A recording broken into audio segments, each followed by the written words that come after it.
Hi, my name is Jeff Boehm, and I'm here to talk to you today about blended learning in higher education. Not only will I speak to you about that, but we'll also cover some ways that you can get started creating a blended learning environment in your classroom using tools as simple as these. A recent faculty-focused poll found that the greatest challenges by far for college professors are unprepared students and student motivation.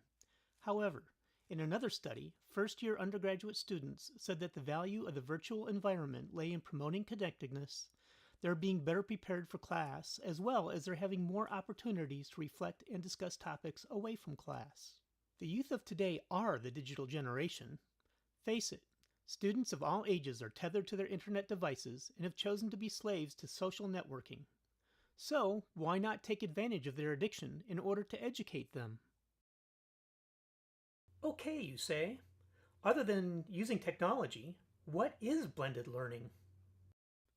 We could spend hours trying to answer that question, but I think that Randy Garrison and Heather Kanuka from the University of Calgary describe it best. They state, blended learning is both simple and complex. At its simplest, blended learning is the thoughtful integration of classroom face-to-face learning experiences with online learning experiences. In the rest of this video, we'll cover the basics of creating a blended learning environment, and then we'll figure out how to carry those over into a flip classroom. If you take nothing else away from this video, please take away this concept. When beginning to create a blended classroom, keep it simple. As you get more accustomed to creating content for blended learning, you can get more complex with the way you use the tools that are available to us.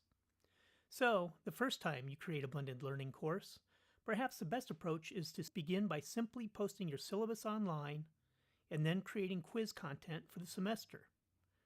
The next time you teach the course, you can then truly begin to develop blended techniques. One simple method of adapting blended learning is to post links to subject-related videos and then have the students answer some guided questions after watching the video. For instance, in my advanced conducting course, the students had a series of videos that they had to watch. Each video was of a well-known conductor, such as Bernstein or Fritz Reiner, conducting a world-famous orchestra. After viewing a video, they were to write 3 observations about that conductor's style and how it affected the orchestra or the music, and then write how they could apply their insights to their own conducting. They would then upload their assignment for grading.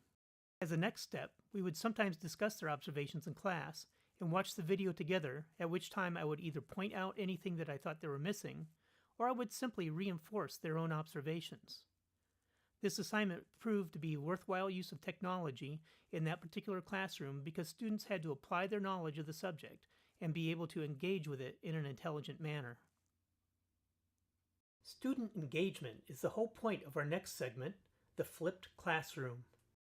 According to Jerry Overmeyer, the Mathematics and Science Outreach Coordinator at the University of Northern Colorado Greeley, the flipped classroom inverts traditional teaching methods, delivering instruction online outside of class and moving homework to the classroom. The example from my advanced conducting class is a great example of a flipped classroom in miniature. The students had to watch a video, make observations about it, and then discuss it in the classroom. What if you had some kind of history class and the students watch a video and then come to class prepared to discuss the subject on a deeper level? What if you were teaching a class on some kind of theory and the students came to class ready to apply the theory to problems rather than listening to you lecture and then go home to try to figure out the applications by themselves? How much more would they get out of problem solving in a collaborative environment? Overmeyer cites statistics from a school case study that before flipping, 50% of freshmen failed English and 44% failed math. After flipping, the numbers were 19% and 13% respectively. That's not to mention that disciplined cases dropped from 736 in one semester to 249 during the flipped semester. Those figures alone are enough to make me want to attempt flipping my classes. So we have 2 options for creating a flipped classroom. In its simplest form, you could have your students simply go to other web resources, such as videos on YouTube, iTunes U, or relevant web pages. Number 2, you can create your own. There are 2 ways to get your lectures online. One is to make a simple vodcast, which is a video of you giving your lecture, and the other is to record your lectures over your PowerPoint presentations.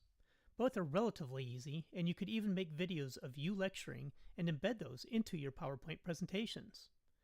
For now, we're just going to concentrate on creating a video lecture or vodcast. We'll use a simple iPod for this demonstration, but you could use any device that has video capture to do this next part. You'll want to set your iPod up high enough to capture your face, and so that you are not looking down at it. I would recommend using a music stand. Now we'll select the camera app. With the camera app ready to go, let's first make sure the slider is set to video mode. Then select record. Okay, now you see that we have recorded black. That's because we need to tell the camera to turn around. If you touch the camera icon in the upper right hand corner, you'll suddenly see yourself. Here, you see me taking a picture of my iPod. Now you can hit record and talk to your heart's content. I do have a couple of tips for you about that, however. Although you may have an entire hour's worth of lecture, break it into shorter segments. Remember, the idea is that you can have further discussion and illumination in class. Now that you've finished recording the most amazing lecture ever, it's time to upload it to YouTube. You'll begin by selecting this button. That will take you to a screen with thumbnails of all the videos on your iPod. Choosing your amazing lecture and it will reappear ready to play on your screen. Then, we're going to select this icon. This will take you to this screen. You see that you have several choices. You can choose to email the video to yourself or someone else for editing. You can choose to message it, or you could send to YouTube. This option will take you to a login in an upload menu. After you are finished uploading your video, copy the URL, put it in an appropriate place in your learning management system, and voila! You have begun the journey towards a blended and flipped classroom. You can even get more adventurous by taking advantage of the myriad of free software that allows you to do things like screen captures, adding special effects, and writing on the screen like a sportscaster. That'll be for the next video.